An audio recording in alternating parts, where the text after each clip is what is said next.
got ourselves Alphas over for the Team 1 as an Holy Death Knight at the ready. Beast Locks in the back. We got Lantania on the back seat with DG, as well as Tree going to be first up versus Chicago. A little bit of a rematch between the two. Honorable duel as they're just going to let the Sun Totem. The Sun Totem is going to reconnect with Tree. Either way, they did burn a trigger for the last earlier. And it's going to be Chicago trying to see if he can Storm Strike down Tree. Knock back for a second. Is going to go for a leap. Trying to maintain those bites and the bleeds and the thrash and the swipes. And Chicago taking a bit of damage. Going to be a full incarnation out of Tree. So this is a lot of damage out of this Feral Druid. But it's going to play defensive as Chicago is starting to ramp up damage of their own. With Chicago is going to hit with yet another stun. Tree does have plenty of defenses, wall as well as a renewal at the ready. So far Chicago has been able to survive a lot of this feral onslaught fairly early on. Maim onto the Shaman, Ghosts at the ready, trying to see if they can fight right through Tree. Potentially going to be that wall rotated Tree, kind of going to be out of defenses by the time Chicago gets their cooldowns back up, knocking the Druid back out the open as they're going for a bite on one of the Ghostly Raptors. Tree does still have a big defensive though. He does have renewal. As long as he can use it in bear form, that is a big chunk of healing. But Chicago, while Dipper isn't super high, the Maelstrom healing is going to have increased value for just a little bit of time. Big Ellie Blast does get Tree super low. It's going to go for mad recovery though. Got himself a big heal. Like the last one, the kitty while they don't have any defenses, could potentially big damage, but did get himself a pretty big recovery right before it. Battle Master Trick, I believe, gonna be a double stun onto Tree. Do they go down here? Triple stun, big Elite Blaster Follow is gonna have an elemental chase into the Feral Druid. Does Chicago have enough Maelstrom? Can they catch up fast enough? Big friends and regen up for Tree in order to recover a little bit of health. It's gonna go back into cat form. Niso has to stay aggressive or play more defensive, kind of out in the open, trying to build up some calm points. Potentially a big stun onto Chicago. Oh, but the Storm Strike do go through. Because the Shaman doesn't want to let the Feral Druid recover whatsoever. Stun onto Chicago, trying to knock GG back out, but couldn't quite do it with a Death Shock ripping right through the Shaman. Looking to potentially just tuck tail and run, trying to avoid the Hunter at all costs. Take a lot of damage, the massive kill shots back to back. What can you do against this Light and Lasso? But oh my god, the amount of healing you need in order to survive this is insane.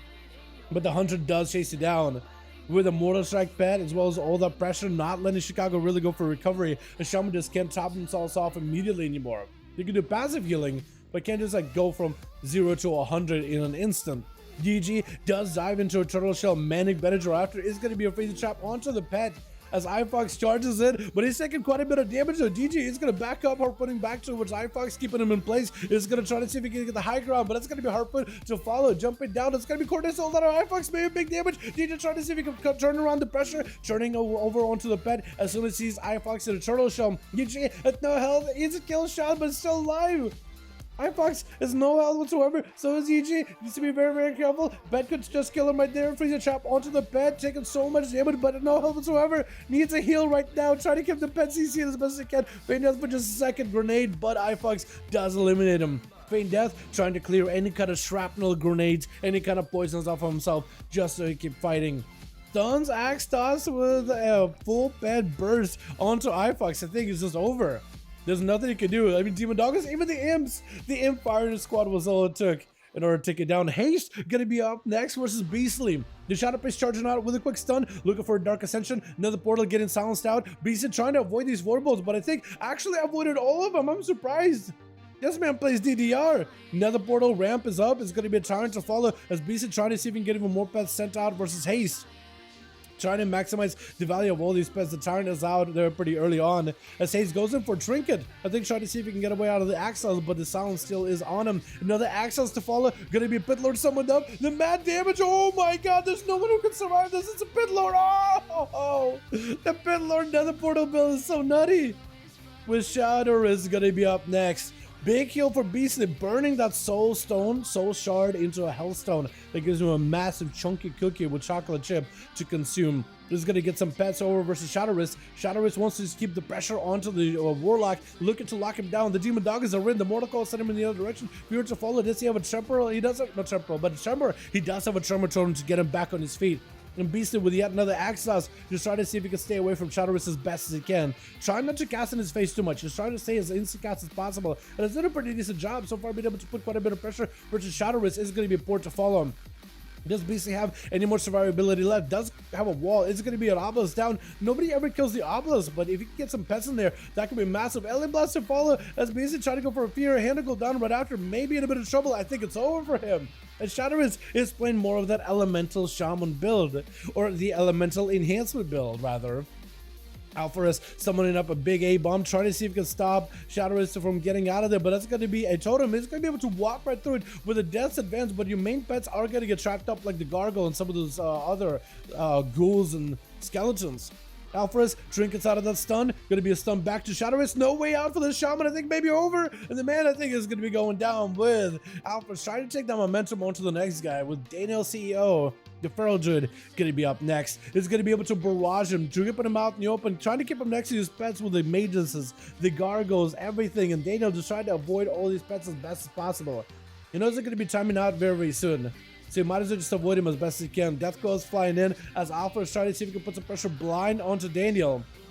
But I don't think Alpha is going to have any offensive cooldowns here for a while. AMS up ahead of time in case there's potentially thorns or moonfire out of the Daniel, but the blades are just gonna rip right through their armor and just bleed you dry.